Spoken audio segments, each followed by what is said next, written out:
Hello everyone, আবারও ফিরে আসলাম আপনাদের মাঝে নতুন একটি ভিডিও নিয়ে।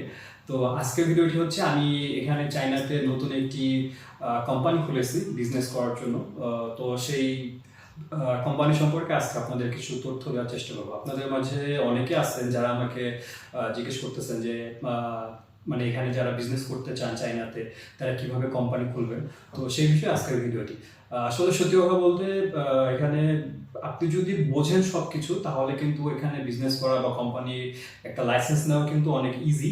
বাট যদি না বোঝেন বা এখানে যদি সঠিক মানুষ আপনাকে হেল্প না করে তাহলে কিন্তু আসলে এটা একটু ঝামেলাও আছে। তো আমি পুরো প্রসেসটা হয়তো আপনাদের একদম ওইভাবে বলতে পারবো না, বাট সংক্ষেপে আপনাদের বোঝানোর চেষ্টা করবো যে আপনাদের এখানে চাইনায় লাইসেন্স নিতে হলে বিজনেসের জন্য বা একটা কোম্পানি খুলতে হলে কি কি পদক্ষেপ নেওয়া লাগে, ঠিক আছে? তো সংক্ষেপে আমি বোঝানোর চেষ্টা করবো। তো এটা সর্বপ্রথম শর্ত হচ্ছে আপনাকে এখানে অবশ্যই একজন ব্যাচেলার ডিগ্রির মানে আপনার ব্যাচেলার পাস করা থাকা লাগবে, অথবা আপনাকে ব্যাচেলার পাস করবেন, হয়তো আপনি ফোর্থ ইয়ারে আছেন, অলরেডি আপনার সব রিকোয়ারমেন্টগুলো মানে গ্র্যাজুয়েশন করার সব রিকোয়ারমেন্টগুলো ফুলফিল হয়ে গেছে, জাস্ট হয়তো কিছু মানে স্টেপ বাকি আছে। এরকম অবস্থাতে আপনি অ্যাপ্লাই করতে হবে, মানে আপনাকে প্রমাণ দেখাতে হবে যে আপনি গ্র্যাজুয়েশন করতে সক্ষম, ঠিক আছে? এটা হচ্ছে প্রথম শর্ত। আপনাকে অবশ্যই একজন ব্যাচেলার ডিগ্রি অধিকারী হতে হবে। এরপরে আপনাকে অবশ্যই একটা অফিস, আপনি যেখান থেকে আপনার মানে বিজনেসটা অপারেট করবেন বা আপনার কাজকাম করবেন সেই একটা অফিস, নির্ধারিত জায়গায় একটা অফিস থাকা লাগবে। হ্যাঁ, আপনার যদি অফিস না থাকে আপনি কোথা থেকে কাজ করেন, তাই না? তো অফিস আপনাকে অবশ্যই সিলেক্ট করতে হবে। যেরকম আমি একটা অফিস নিয়েছি। তো এখানে অফিস নেওয়ার জন্য আপনাকে চুক্তি করতে হবে, হয়তো বছর চুক্তি বা আপনি 6 মাস এরকমই হোক, একটা চুক্তি করে আপনার নামে একটা অফিস জায়গা নিতে হবে, ঠিক আছে? তো এটা ভাড়াটা ডিপেন্ড করে, হয়তো চাই আপনার অফিসটা বা রুমটা কত বড় সেটার উপরে ডিপেন্ড করে ভাড়াটা, ঠিক আছে? হয়তো বিভিন্ন জায়গার ভাড়া বিভিন্ন, আপনি কত মানে ভালো পপুলার জায়গা নিছেন বা সাধারণ জায়গায়, এটার উপর ডিপেন্ড করে অনেক সময় ভাড়াটা ডিপেন্ড করে। সাধারণত ধরেন 1,000 থেকে 1500 RMB পার মান্থ ধরে রাখেন, এটা সর্বনিম্ন একটা অ্যামাউন্ট, ঠিক আছে? এরপরে আপনাকে অফিস খোলার জন্য যেটা করতে হবে, অবশ্যই আপনাকে নিজের অফিসের নামটা সিলেক্ট করতে হবে। হ্যাঁ, তো নাম সিলেক্ট করাটা আমি যেটা দেখলাম এটা একটু ঝামেলা আছে, কারণ আপনি চাইলেই যে কোনো নাম নিতে পারবেন না, ঠিক আছে? আপনি যে বিজনেস করতেছেন ওই বিজনেসের সাথে মিল রেখে নামটা রাখতে হয়, প্রথম কথা এটা। আরেকটা হচ্ছে ট্রেডমার্ক, ঠিক আছে, বা কপিরাইট বলেন। আপনার অফিসের না আপনার মানে বিজনেসের বা অফিসের কোম্পানির নামটা যেন কোনোভাবেই অন্যের সাথে না মিল হয়, ঠিক আছে? তো এটা অনলাইনের মধ্যে সিলেক্ট করতে হয়। আপনি যখন আপনার নামটা দিবেন ওইখানে দেখা যায় যে কত পার্সেন্ট মিল আছে অন্য কোম্পানির নামের সাথে। যদি পার্সেন্টেজটা অনেক বেশি হয়ে যায় তাহলে রিস্ক থাকবে, কারণ ওরা চাইলে আপনাকে ইন ফিউচার আপনার নামে মামলা করতে পারে বা সু করতে পারে, ঠিক আছে? সো নাম সিলেক্ট করাটা অনেক ইম্পর্টেন্ট। নাম সিলেক্ট করার পরে আপনাকে সিলেক্ট করতে হবে যে আসলে কোম্পানিটা আপনারা কয়জন মিলে চালাবেন। যেরকম আমার এই কোম্পানিটা আমি আমার একার নামে আছে। আপনি চাইলে হয়তো কোনো চাইনিজের সাথে শেয়ারও করতে পারেন। হ্যাঁ, কারণ এখানে ইনভেস্টের বিষয় আছে। তো আপনি এরপরের স্টেপে আপনাকে সিলেক্ট করতে হবে যে কোম্পানির সদস্য কারা বা কে ইনভেস্ট করবে বা কোম্পানির ম্যানেজারটা কে হবে, ঠিক আছে? এগুলো সিলেক্ট করতে হবে এবং এরপরে আপনি কোম্পানিতে কত টাকা ইনভেস্ট করবেন, ঠিক আছে? এটা অনেক ইম্পর্টেন্ট। এটা আসলে ওইভাবে আপনাদের বলে বোঝাইতে পারবো না, অনেক বিষয় আছে এখানে। বাট আপনাকে একটা অ্যামাউন্ট অবশ্যই নির্ধারণ করতে হবে যে আমি আমার কোম্পানিতে $1 মিলিয়ন বা $2 মিলিয়ন বা এত টাকা আমার কোম্পানিতে ইনভেস্ট করবো, ঠিক আছে? এটাও আপনাদের নির্ধারিত করতে হবে এবং এটা যখন নির্ধারিত হয়ে যাবে তখন আপনি বাকি যেই ফর্মালিটিসগুলো আছে অনলাইনের মাধ্যমে বা পেপার ওয়ার্কগুলো, এগুলো অবশ্যই কমপ্লিট করে তারপরে যেই জায়গাতে আপনার ইমিগ্রেশন অফিস এই জায়গা থেকে আপনাকে এই লাইসেন্সটা প্রদান করবে ওই জায়গায় আপনাকে যায় বাকি কাজগুলো করা লাগে, ঠিক আছে? তো ওখানে যায় যখন আপনি বাকি কাজগুলো করবেন, তো কমপ্লিট হওয়ার পরে সর্বপ্রথম এরকম আপনাকে একটা আপনার কোম্পানির লাইসেন্স দিয়ে দিবে যে হ্যাঁ আপনার লাইসেন্স হয়ে গেছে, আপনি এখন থেকে নিজের কোম্পানি নিজে চালাতে পারবেন, ঠিক আছে?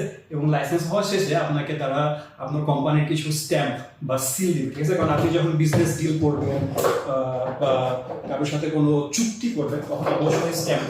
এখানে আমার কোম্পানির যেরকম মোট 4টা স্ট্যাম্প আছে। একটা হচ্ছে কোম্পানি স্ট্যাম্প, একটা হচ্ছে আমার চাইনিজ বা ইংলিশ নামের হচ্ছে সিগনেচার স্ট্যাম্প, ঠিক আছে? একটা হচ্ছে আমি আর্থিক যে কোনো লেনদেন করলে সেটার একটা স্ট্যাম্প, এবং আরেকটা হচ্ছে আমি যে টাকাগুলো খরচ করছি এটার যে হচ্ছে কি বলে একটা মেমো বলে, মেমোর একটা স্ট্যাম্প, ঠিক আছে? তো এরকম চারটা আরও আছে, তো সাধারণত এই চারটা লাগে আর কি। তো স্ট্যাম্প যখন নেওয়া হয়ে যাবে, তো মোটামুটি আপনার কোম্পানি অলরেডি ওপেন হয়ে গেছে। এখন আপনি কংগ্রেচুলেশন, আপনার একটা কোম্পানি হয়ে গেছে।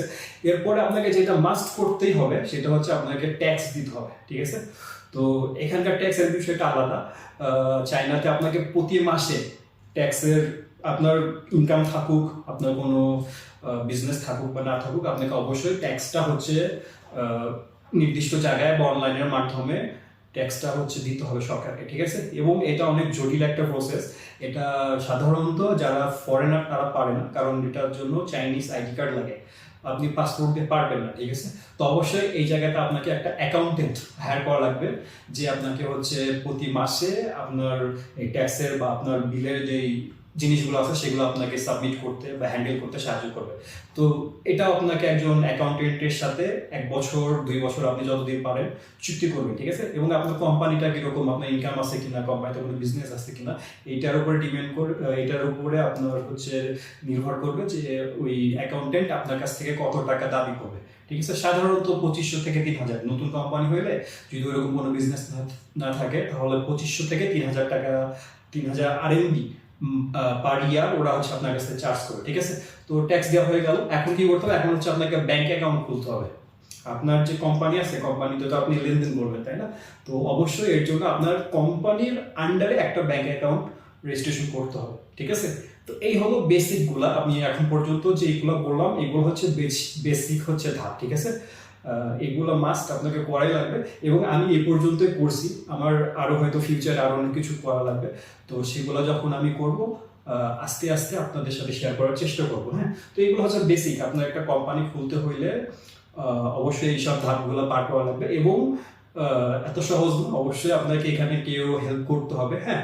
আর আপনি মনে করেন অবশ্যই এখানে পরিচিত কোনো একটা বেটার হয় গভর্নমেন্ট কোম্পানির সাথে যোগাযোগ করে এইসব কাজগুলো হ্যান্ডেল করা, ঠিক আছে? এবং এটা ডিপেন্ড করে যে ওরা আপনার কাছ থেকে কত টাকা চার্জ করবে আপনাকে হেল্প করার জন্য বা করবে না, এটা আপনি ওদের সাথে কথা বলে বুঝে দিবেন, ঠিক আছে? সাধারণত কোম্পানি খোলা এইটুকুই। আর আমি নতুন কোম্পানি খুঁজছি, আমার হয়তো বা দেখে মনে হচ্ছে একটু ফাঁকা ফাঁকা, কারণ অবশ্যই আমি নতুন বেশি দিন হয় নাই। আমি আসলে আস্তে আস্তে সাজানোর চেষ্টা করবো, এবং একটু পরে হয়তো আপনাকে একটু আমার অফিসটা দেখানোর চেষ্টা করবো, ঠিক আছে? আচ্ছা, এই হচ্ছে আমার অফিস। এইখানে একটা সুন্দর ওয়াশরুম আছে, সাথে সাথে এইখানে 2টা সাফা আছে, এবং এইখানেও 2টা সাফা আছে। যদি কোনো গেস্ট আসে তাহলে তারা বসতে পারবে, এবং এখানে মোট 4টা টেবিল আছে, ঠিক আছে? যদিও আমি বর্তমানে একা আছি অফিসে, আমার কোনো কর্মচারী নাই, বাট ইন ফিউচার যদি আমার কোনো কর্মচারী আসে তাহলে তারা এখানে মানে কাজ করতে হবে আমার সাথে আর কি। আপাতত আমি এখানে একাই বসি, এবং এই আপনার অফিসটা হচ্ছে 9th ফ্লোরে, ঠিক আছে? তো 9 তলা থেকে বাইরের ভিউটা কিন্তু অসাধারণ, ঠিক আছে? আপনারা দেখতে পাচ্ছেন অনেক সুন্দর, এবং অবশ্যই এটা কিন্তু এসি, ঠিক আছে? ওইটা হচ্ছে এসি রুম। তো এই হচ্ছে আমার অফিস। আর হয়তো আপনারা অনেকেই আগ্রহী যে আমি কি নিয়ে বিজনেস করতেছি। তো ট্রেডিং, ঠিক আছে? এক্সপোর্ট ইম্পোর্ট যে কোনো কিছু, চায়না থেকে বাংলাদেশে বা বাংলাদেশ থেকে চায়না বা অন্য যে কোনো দেশে আপনার যে কোনো প্রোডাক্ট প্রয়োজন হলে, আমি যেহেতু অফিসিয়াল লাইসেন্সধারী, আমি হচ্ছে আপনাদের সাথে সেই জিনিসগুলো আদান প্রদান এখান থেকে করবো বা ডিল করে দিতে পারবো, ঠিক আছে? তো আপনাদের যদি কোনো প্রয়োজন থাকে অবশ্যই আমার সাথে যোগাযোগ করবেন, এবং কোনো প্রশ্ন থাকলে অবশ্যই কমেন্ট করে জানাবেন। তো আজকে এই পর্যন্তই, ধন্যবাদ সবাইকে।